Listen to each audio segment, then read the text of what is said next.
Hello friends, welcome to our show Impossible Achievers. In this show, you will learn directly from the people who faced immense physical, mental, emotional, financial, social challenges, obstacles and other form of defeating circumstances. Yet, they not only bounce back from their multiple setbacks, but also achieve something with people with a lot of resources may not even dream of. Today, you will learn directly from them their formula of success. You will also learn how they handle failures, how they handle their fears. You will also learn how to focus on success, how to take actions. Today, we have with us George Abraham. Welcome, George. Thank you. For all those who do not know about George, let me give some little background about him. George, when he was 10 months old, started losing his sight, and by the age of 3 he had almost lost the complete eyesight. But irrespective of whether we have all the physical abilities like normal people or we have such challenges, all of us dream. George also had his dreams. His dream was to study in India's best college and also to work in one of the best advertisement agencies, and he got selected in St. Stephen's College for graduation in mathematics, and he completed graduation in mathematics. And after that, he also completed post-graduation in operations research from St. Stephen's College. It is very difficult to understand how a person who doesn't have the ability to see can do all this. And then he appeared for the interview at one of the top advertisement agency, Ogilvy and Mather, and he was selected. When he was offered the job, he told the interviewers that probably you have not realized and I have not shared that I cannot see. They were shocked because they could not make out so far that he cannot see, and he just started working. George was also a very big cricket fan. He still is. And once when he was listening to the World Cup, he said, why can't blind also have the World Cup? And he started writing to all the blind associations and all the cricket boards of cricket playing nations. Australian Cricket Board invited him. He didn't have money, but still he organized the money through a lot of hardship, and he traveled to Australia. After that, he formed the World Blind Cricket Council, and they had first meeting, and they scheduled the first World Cup cricket to be held in Delhi. Again, he didn't have money, but his team and he pursued till they organized it successfully, and they also organized second World Cup cricket for blind. Now, instead of my telling you George's other achievements, let us hear from George about his other major achievements. George, you were also awarded People of the Year for Limca Book of Records. Yes, I had the privilege of being nominated as the Limca Book of Records People of the Year 2007. And what makes this award special is that 7 of us were given this recognition in 2007. The other 6 candidates who were recognized were A.R. Rahman, the famous music director, Okay. Mahesh Bhupati, the famous tennis player, Okay. Mary Kom, the Okay. famous boxer, Wow. Dr. Devi Shetty, the famous surgeon who does heart surgeries in Bangalore. Yes. So I thought it was an elite company, and more than Yes. the Limca Book of Records People of the Year, I think what made it special was the other people who got it, मेरी मंजिलें तेरी मंजिलें, मेरे हौसले तेरे हौसले, हैं जुदा नहीं, फिर भी अलग.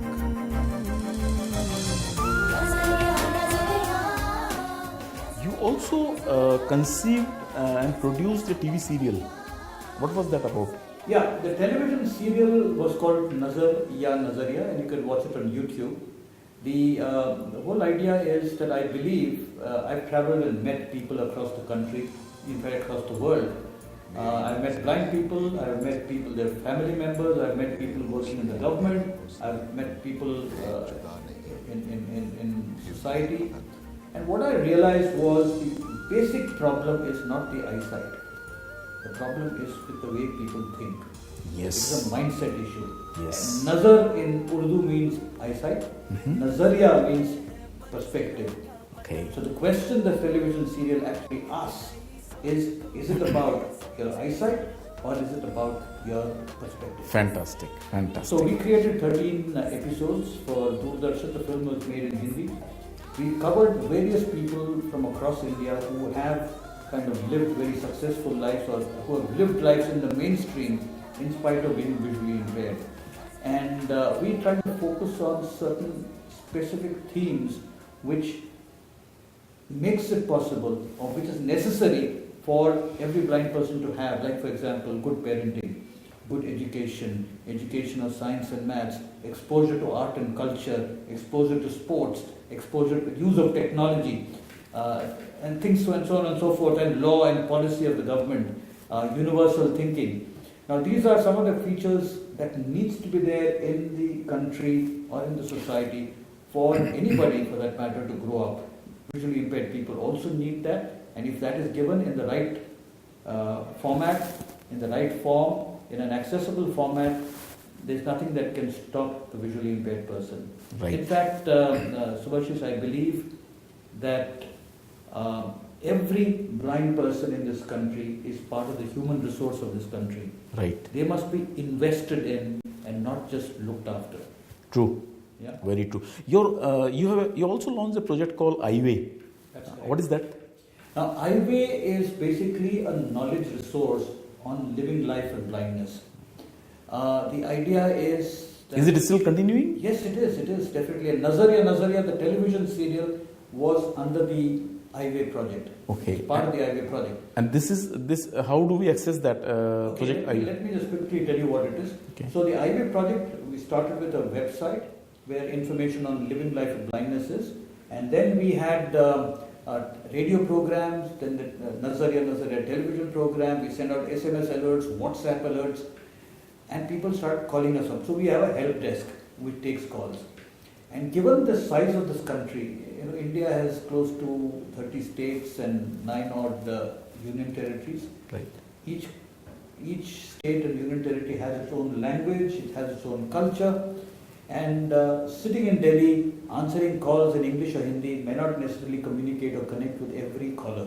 Okay. So what we are now doing is, as of December of 2015, we launched a toll-free number, Okay. which is 1-800-300-20469. Okay. And what we have also done is we are building up iWay as a network. So iWay is now a network of organizations rather than just this organization. Okay. It's not just Core Foundation, but it is a network. So, right now we have 6 organizations that form the network. By 2018, we will be 24 organizations. Okay. So what happens is, one toll-free number for people to call, and when they call, they have access to, in 2018, they will have access to 24 different organizations, which means we are bringing resources onto this platform of iWay. Great work, sir. Great work. And then we can combine not only in dissemination of information and guiding people or training people, but also to do advocacy. Hats off, George. I think if we start,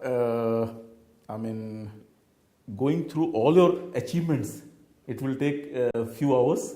So let us come back to a few questions, because people want to know how the achiever's life is, what they do. Sure.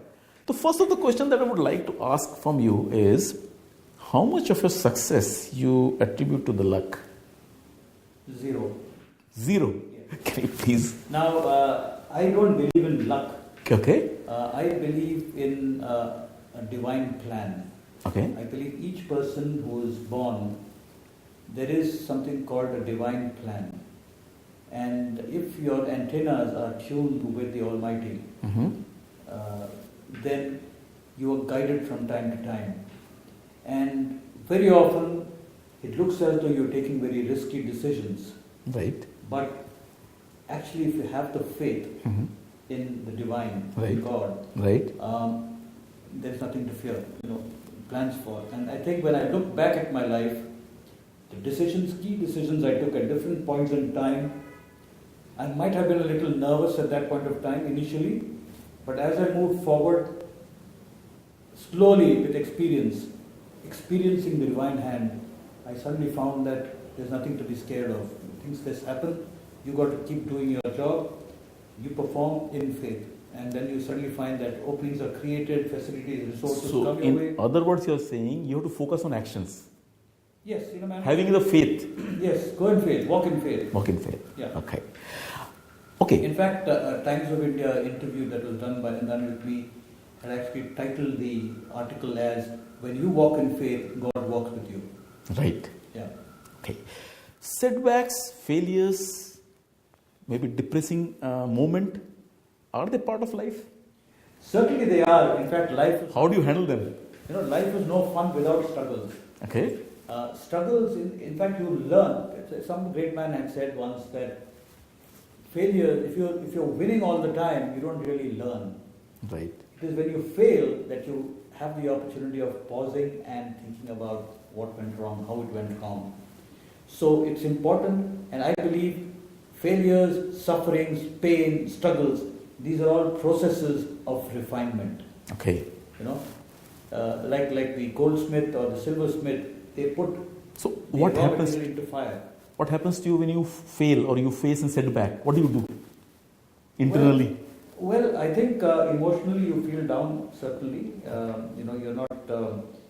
So how do you bounce back? So it's a question of... I believe the life is a question of mindsets. It's a question of how you think, the way you are wired to think. Right. And I've been fortunate right from early childhood, since I had my eye problem when I was a kid.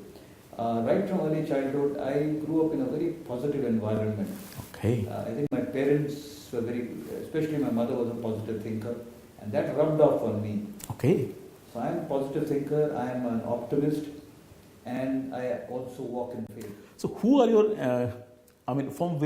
from whom you draw your inspirations? You have role models? Well, I think my biggest role model is definitely my mother. Okay. But things that gave me direction in life, I always say that there were three spaces where I was. My work is also kind of spread over these three areas. One is the area of cricket. And my childhood hero was Dennis Lillee, the fast bowler from Australia. Dennis Lillee, yes. So I wanted to be a fast bowler, as I said earlier, I wanted to be a fast bowler. Now I didn't become a fast bowler, but he did give me the direction of cricket. Okay. And I guess it was that fast bowler that was not, it was that passion that made the World Cup happen. Right. Because doing a World Cup, especially when you come from a middle class family, you don't have the resources. There are a whole lot of hurdles, day-to-day hurdles, societal hurdles, government-related hurdles. You're crossing borders here, and all that. But it needs a great amount of willpower, a great amount of staying power to actually get there. And I think it was my passion for cricket and my faith in God, which were the driving forces. And of course, as I started moving forward, and small successes resulted in people joining hands with you, right, and moving forward. So that's one space. The second space is, we have this famous Bollywood singer called Kishore Kumar. Yes. So I've been a great fan of Kishore Kumar. Of course, as a musician or as a singer, I haven't qualified beyond the bathroom. Okay. But I do when I'm alone at home, when I'm or with my very close friends, I do sing, I play a little bit of guitar and sing. So that is, to my mind, a kind of stress buster. Okay. It gives me peace of mind, it takes my mind off the main stress of life, if you might have one. Okay. And I kind of enjoy being in the company of musicians, and so I haven't really done much in the space of music, but I think it's an important aspect of my life. The third area is, I was very impressed by, or I was very carried away by the dialogues and the delivery and the style of delivery of Amitabh Bachchan in the films of the 1970s and 80s. Mm-hmm. So I wanted to be a communicator. Okay. You know, Amitabh Bachchan did not inspire me to be an actor, but his style of speaking, his style of delivering dialogues, and I think the dialogues that were written for him were brilliant. Correct. And I kind of enjoyed that, and I wanted to be a good communicator. I wanted to, build my life on communication. So today, a lot of work that I do through SCORE Foundation and iWay is all communication. Right. You know, so these are the three drivers in my life. Yeah. Great. George, if you were not George Abraham, which celebrity you would like to become? Well, that is the realm of speculation. But in other words, you're asking me who is one celebrity that you aspire to be. Now, to be honest, I don't think today if you ask me this question, I would say, well, I don't want to be anybody else. I enjoy being myself. Okay. And I think my life is probably the best I would enjoy. Simply because when you look at any person, you generally tend to see only the good side of the person. Right. But I have met many people in life who have been seemingly very good on the outside, but when you get close, you see the underside, and that's putting off. Okay. So everybody has a good side, everybody has a negative side. Okay. And I think I would prefer... You like the person George Abraham. Yeah, that's Great. So, George, last question. What is your advice to our viewers for success and happiness? I would think happiness and success is a state of mind. Okay. And you should define your own parameters of success. Right. The world should not decide your success. Okay. You determine what you want to achieve, and if you get there, you're successful. Okay. So it's about your state of mind. What drives you is positive thinking. Okay. And every problem, I believe, has a solution. Every challenge has a way out. Okay. So you should have the peace of mind, the patience to actually find the solutions, and then move forward. So I think it is entirely to do with how you think and how you actually plan your life. And like me, if you have a God that you believe in, that is additional help. Okay. I would think it's the main thing, but today we are living in a world where a lot of people believe that there is nothing called God. Yes. Well, I don't want to argue there, but I personally have faith in God, and that drives me. But I think it is the state of mind which is critical. Right. Thank you, George. It was wonderful having you here today, and I hope our viewers enjoyed it. So stay inspired, and thank you very much.